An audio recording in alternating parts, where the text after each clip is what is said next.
বঙ্কিমচন্দ্রের আনন্দমঠের দ্বিতীয় খণ্ডের পঞ্চম এবং ষষ্ঠ পরিচ্ছেদ আগের ভিডিওতে পড়েছি। আজকে পড়ব সপ্তম পরিচ্ছেদ, আনন্দমঠ, বঙ্কিমচন্দ্র চট্টোপাধ্যায়। মহেন্দ্র সত্যানন্দের পাদবন্দনা করিয়া বিদায় হইলে তাহার সঙ্গে যে দ্বিতীয় শিষ্য সেই দিন দীক্ষিত হইয়াছিলেন তিনি আসিয়া সত্যানন্দকে প্রণাম করিলেন। সত্যানন্দ আশীর্বাদ করিয়া কৃষ্ণাজিনের উপর বসিতে অনুমতি করিলেন। পরে অন্যান্য মিষ্ট কথার পর বলিলেন, কেমন, কৃষ্ণে তোমার গাঢ় ভক্তি আছে কি না? শিষ্য বলিল, কি প্রকারে বলিব? আমি যাহাকে মনে ভক্তি করি হয়তো সে ভণ্ডামি, নয়তো আত্মপ্রতারণা। সত্যানন্দ সন্তুষ্ট হইয়া বলিলেন, ভালো বিবেচনা করিয়াছ। যাহাতে ভক্তি দিন দিন প্রগাঢ় হয় সে অনুষ্ঠান করিও। আমি আশীর্বাদ করিতেছি, তোমার যত্ন সফল হইবে, কেননা তুমি বয়সে অতি নবীন। বৎস, তোমায় কি বলিয়া ডাকিব তাহা এ পর্যন্ত জিজ্ঞাসা করি নাই। নূতন সন্তান বলিল, আপনার যাহা অভিরুচি, আমি বৈষ্ণবের দাসানুদাস। সত্যানন্দ বললেন, তোমার নবীন বয়স দেখিয়া তোমায় নবীনানন্দ বলিতে ইচ্ছা করে, অতএব এই নাম তুমি গ্রহণ করো। কিন্তু একটা কথা জিজ্ঞাসা করি, তোমার পূর্বে কি নাম ছিল? যদি বলিতে কোনো বাধা থাকে তথাপি বলিও। আমার কাছে বলিলে কর্ণান্তরে প্রবেশ করিবে না। সন্তান ধর্মের মর্ম এই যে, যাহা অবাচ্য তাহাও গুরুর নিকট বলিতে হয়, বলিলে কোনো ক্ষতি হয় না। শিষ্য বলিলেন, আমার নাম শান্তিরাম দেব শর্মা। তোমার নাম শান্তিমণি পাপিষ্ঠা। এই বলিয়া সত্যানন্দ শিষ্যের কালো কুচকুচে 1.5 হাত লম্বা দাড়ি বাম হাতে জড়াইয়া ধরিয়া এক টান দিলেন, জাল দাড়ি খসিয়া পড়িল।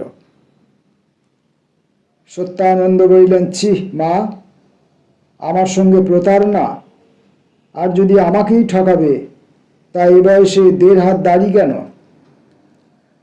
আর দাড়ি খাটো করিল, কণ্ঠের স্বর ও চোখের চাহনি কি লুকাতে পারো?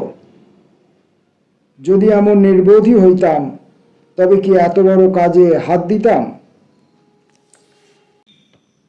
শান্তিপুরার মুখী তখন 2 চোখ ঢাকা দিয়া কিছুক্ষণ অধবদনে বসিল। পরক্ষণেই হাত নামাইয়া বুড়োর মুখের উপর বিলোল কটাক্ষ নিক্ষেপ করিয়া বলিল, প্রভু, দোষী বা কি করিয়াছি? স্ত্রী বাহুতে কি কখনো বল থাকে না? সত্যানন্দ বলিলেন, গোষ্পদে যেমন জল। শান্তি, সন্তান দিগের বাহুবল আপনি কখনো পরীক্ষা করিয়া থাকেন? থাকি।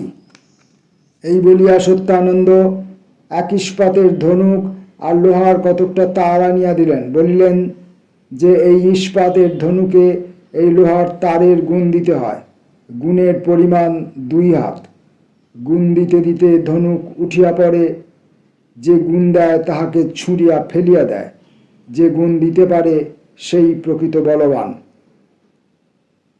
শান্তি ধনুক ও তার উত্তম রূপে পরীক্ষা করিয়া বলিল, সকল সন্তান কি এই পরীক্ষায় উত্তীর্ণ হইয়াছে? সত্যানন্দ, না, ইহা দ্বারা তাহাদিগের বল বুঝিয়াছি মাত্র। শান্তি, কেউ কি এই পরীক্ষায় উত্তীর্ণ হয় নাই? সত্যানন্দ, 4 জন মাত্র। শান্তি বলিল, জিজ্ঞাসা করিব কি, কে কে? সত্যানন্দ, নিষেধ কিছু নাই, একজন আমি। শান্তি, আর? সত্যানন্দ বলিলেন, জীবানন্দ, ভাবানন্দ, জ্ঞানানন্দ। শান্তি ধনুক লইয়া তার লইয়া অবহেলে তাহাতে গুণ দিয়া সত্যানন্দের চরণতলে ফেলিয়া দিল।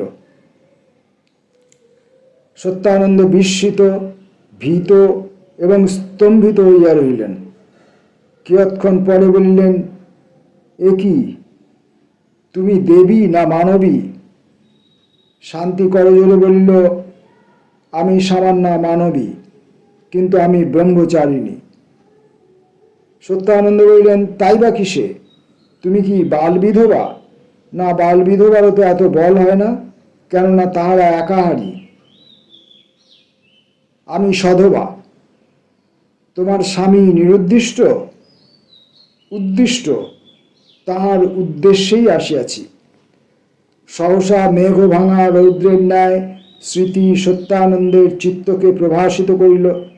তিনি বলিলেন, মনে পড়িয়াছে, জীবানন্দের স্ত্রীর নাম শান্তি। তুমি কি জীবানন্দের ব্রাহ্মণী?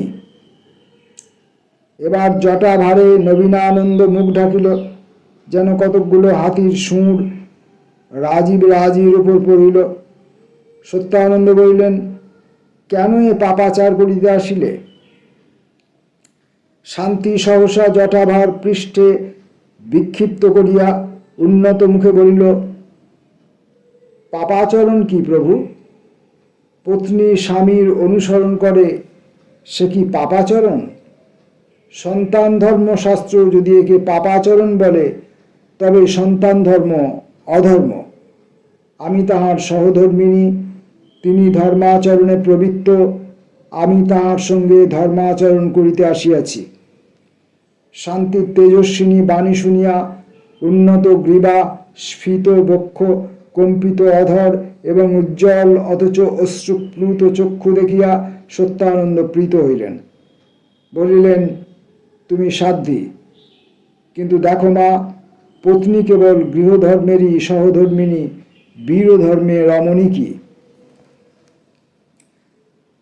শান্তি, কোন মহাবীর অপত্নীক হইয়া বীর হইয়াছেন?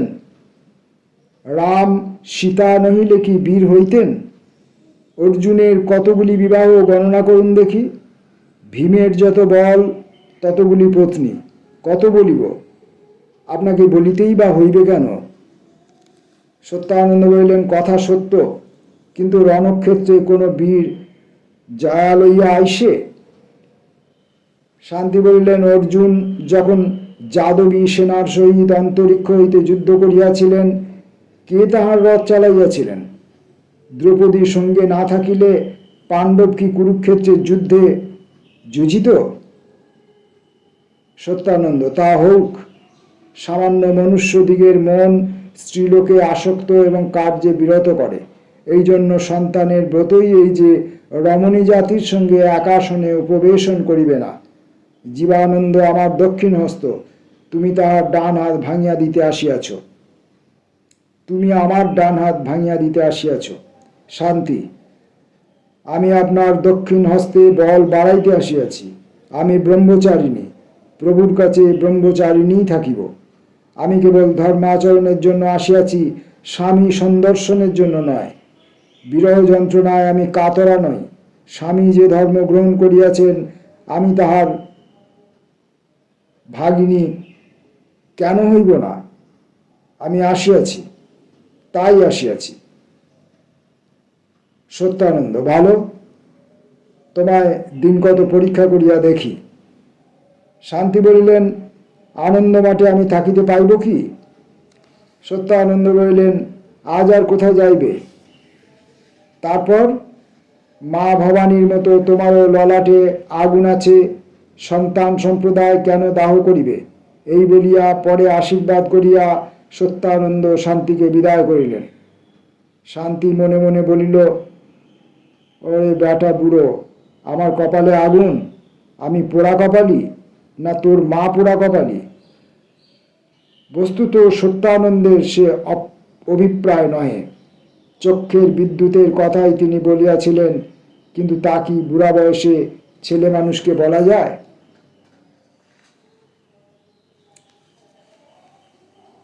আনন্দ মঠের পাঠ আজ এই পর্যন্ত।